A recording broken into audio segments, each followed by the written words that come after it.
What's going on, YouTube? It's your boy EazyMoneyX. Let's talk about WrestleMania. Was that one of the greatest WrestleManias of all time, or what? We're gonna get into the main events. Obviously, that night 2 main event surprised everybody.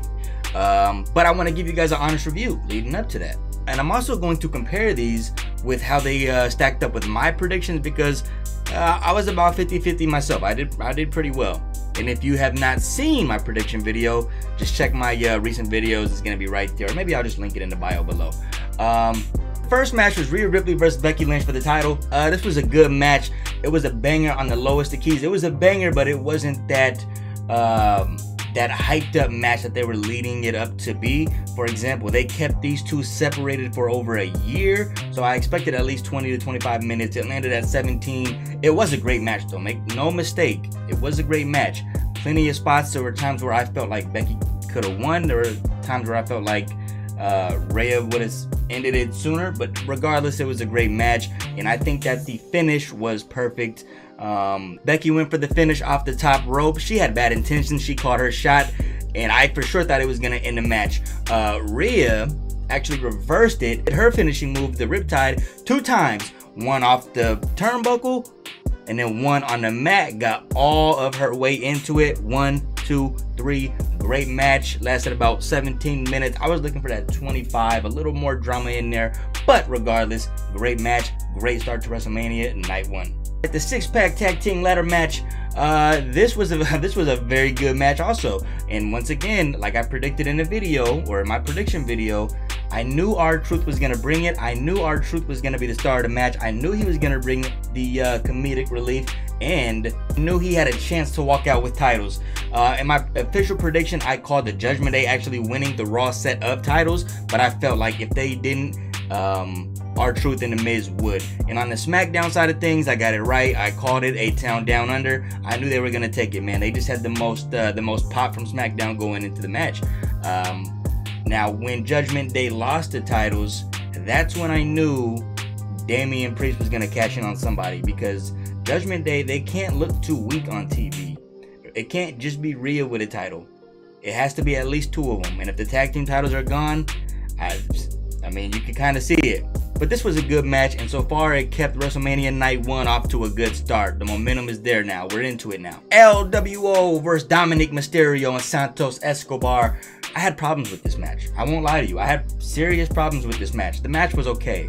I wasn't mad at the match. It ran about 10-15 minutes. That was okay.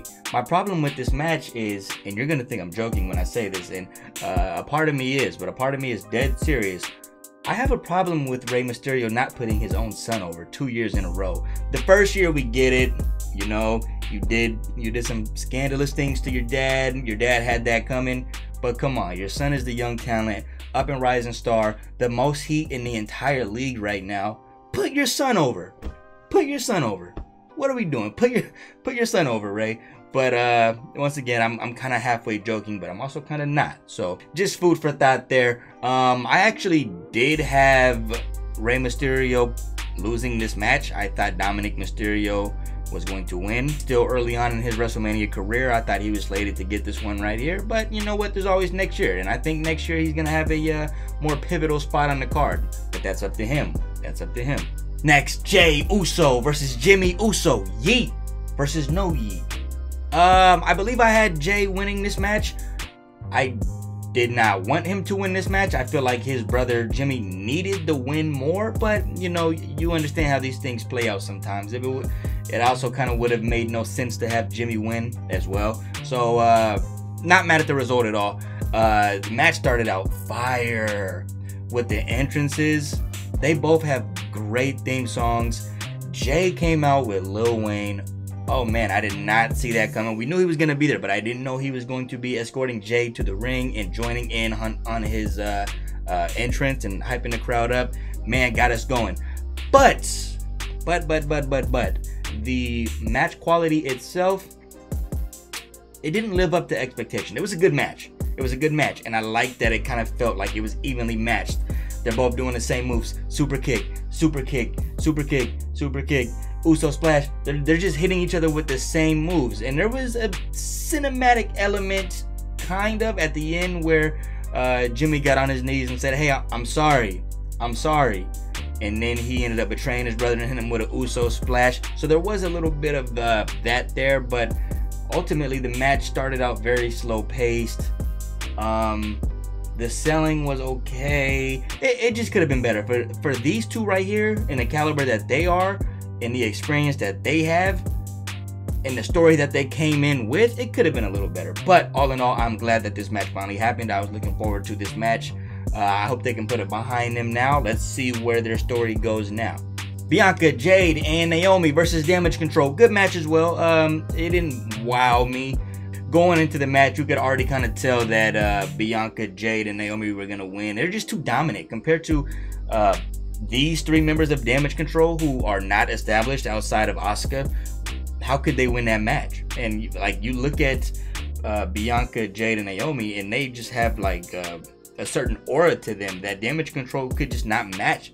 So you kind of, that match is what it was. That match is what it was. But we weren't mad because the matches that followed were slated to be pure art. And boy, were they. Gunther versus Sami Zayn. Man, I'm not gonna lie. I called it. I called Sami Zayn winning just because Gunther is slated for bigger and better things at this point.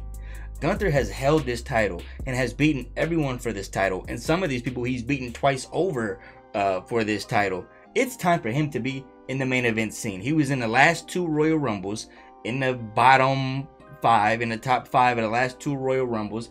Gunther's a world champion. He's gonna get it soon. He's gonna get it this year. Who's he gonna feud with to get there? I don't know, but he's gonna hold a world title this year. He's too good in the ring. He's one of the top 3 or 4 in-ring performers that we have in the whole league right now. So I called him losing that title just because he's on to bigger and better things. And this moment meant more for Sami Zayn. He had his Rocky promo. He had his family there. They gave him the nice video package leading up. You just knew. You just knew. And I think Sammy's great inside the ring too. When he hit him with that turnbuckle powerbomb and the haluva kicks, 2 of them. You know when Sammy lines up 2 of them, guys really don't kick out of that. That's a very protected finish. You can get hit with 1, no problem. You get hit with 2 or 3 of those, it's protected, man. You're not kicking out. So great match.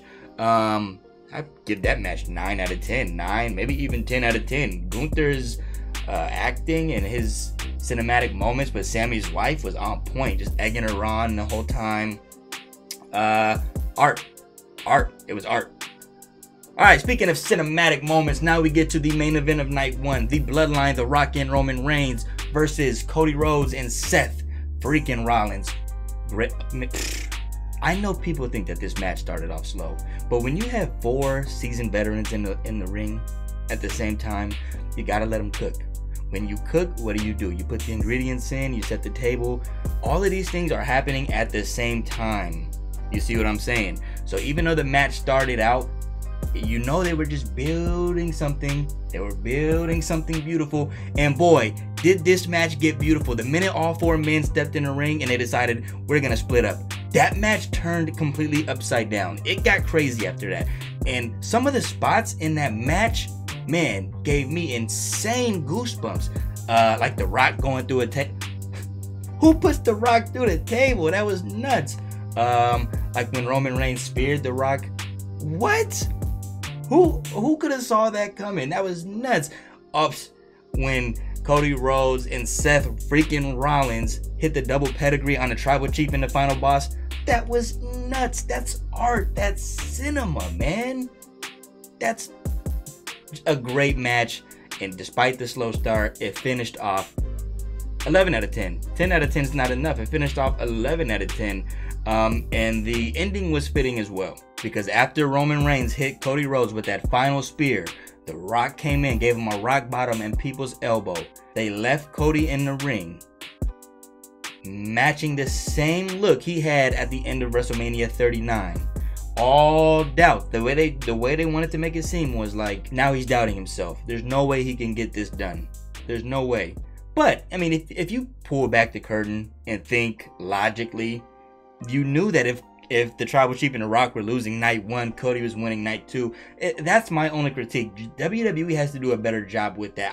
I honestly probably would have even preferred it if Cody had won both nights, because now you're talking about unpredictability. It's not unpredictable that Roman Reigns was gonna lose night 2. He lost night 1. We still know how the WWE works. So I mean, in the future, if they could just make that a little bit more predictable or unpredictable, would be an asset to them. Now moving on to night 2, World Heavyweight Championship match, Seth freaking Rollins versus Drew McIntyre.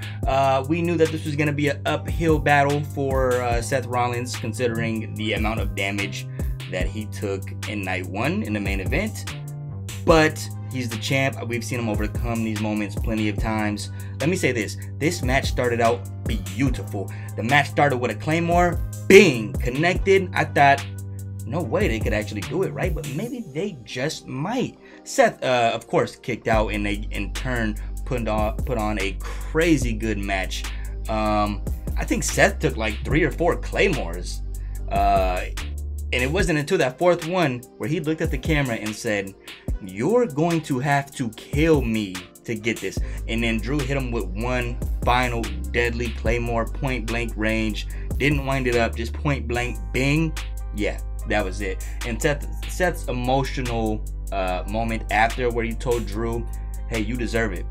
You deserve this." That was beautiful as well. And you can tell that Seth has really bought into the cinematic direction that the WWE is going in, because he was dropping real tears out there, man. You can hear his speech when he was talking to Drew, when he's told him, "You're going to have to kill me." That's the cinematic moment that the WWE has brought back, or has implemented, I should say, in the recent years, starting with the Tribal Chiefs run. You can tell Seth's brought into that and has played in his favor. Now after that is where the fun began, when Drew McIntyre, with his new championship, instead of taking his winnings and going home, he goes to CM Punk, gets in his face, antagonizes Punk, gets put on his behind by Punk, and cashed in by Damian Priest. Now, Damian Priest, he heard all of your jokes. He heard all of them, because when he cashed in and threw McIntyre in the ring, when he lifted him up for that chokeslam, for that South of Heaven chokeslam, he put everything into that. Go watch it back. Go watch it back.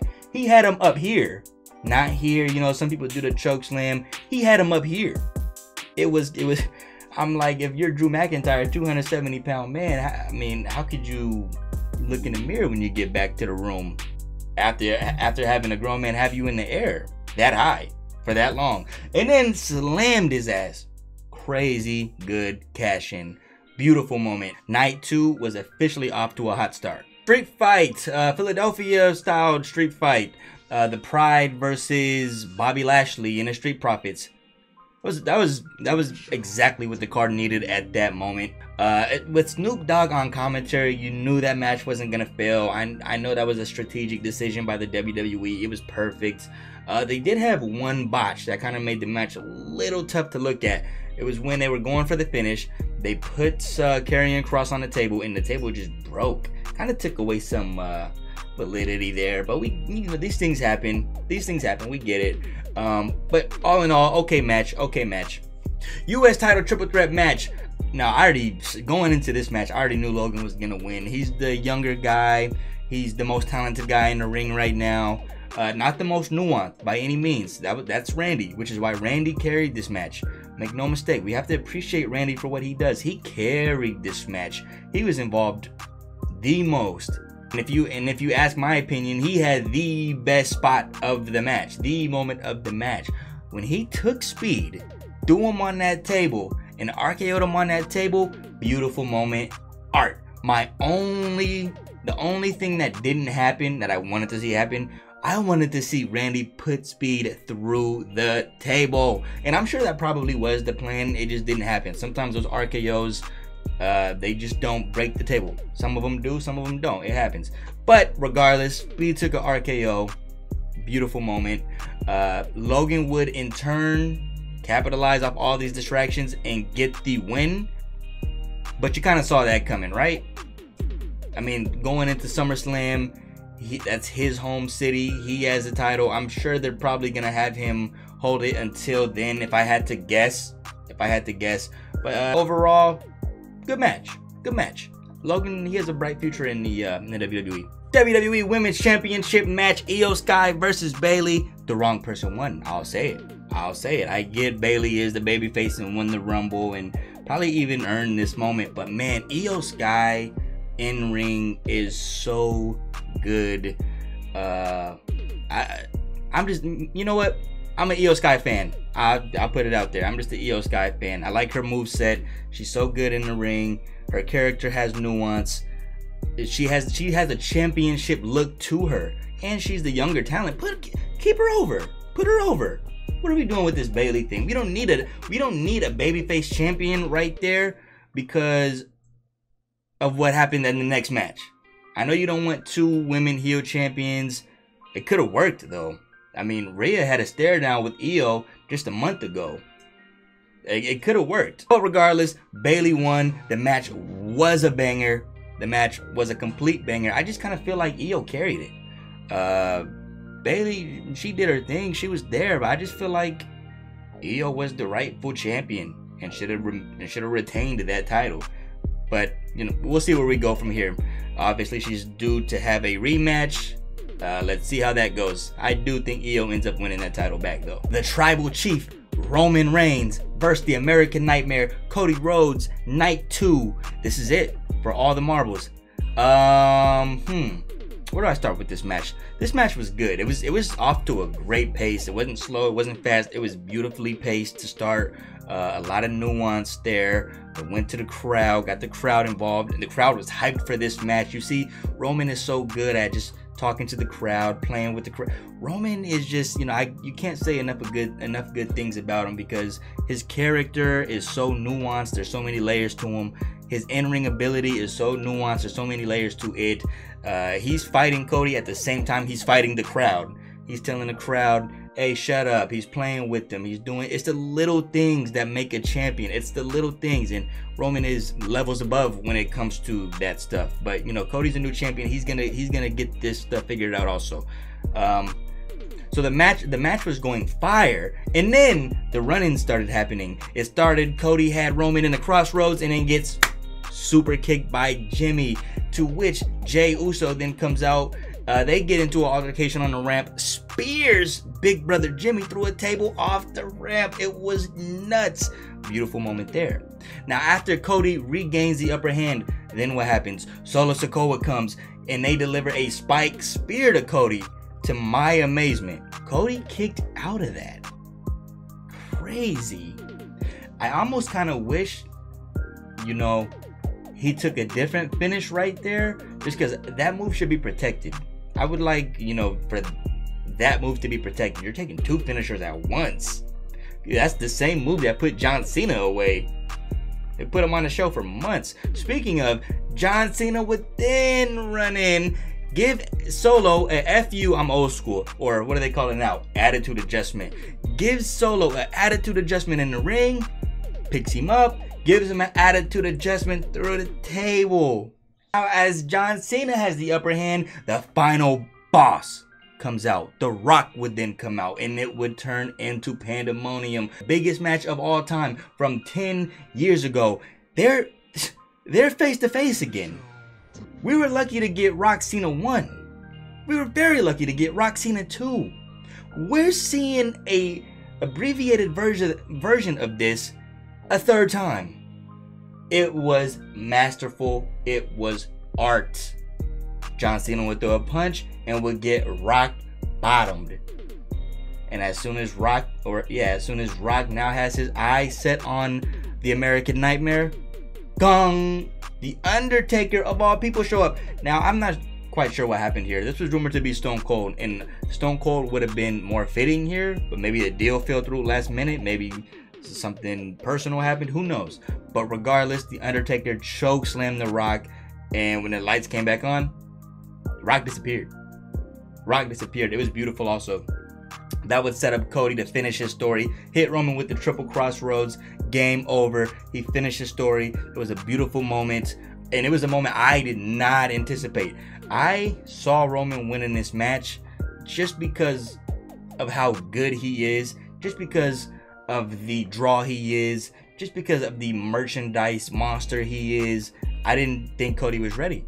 But I was proven wrong. Now, here we are. We're in the, what do we call this? The Cody Rhodes era. We are about to see how he executes this era as a champion. Where do we go from here? I don't know. I don't know. We know we have Rock Roman next year, right? Is that still on the table? We know we have that next year. We are allegedly supposed to be getting Rock and Cody at SummerSlam. So maybe there's a Roman and Cody trilogy here? Maybe. I'm not so sure. Maybe we see Rock and Cody at SummerSlam? Not so sure. All I know is this is fun times in the WWE, and I'm excited to be a part of it. I hope you guys are as well. So that was my review for this WrestleMania. If you guys found it insightful, then drop a like, drop a sub. Comment your reaction to WrestleMania. How did you feel about it? Because it was definitely a controversial one. It was definitely a big one. One of the big ones. One of the best ones.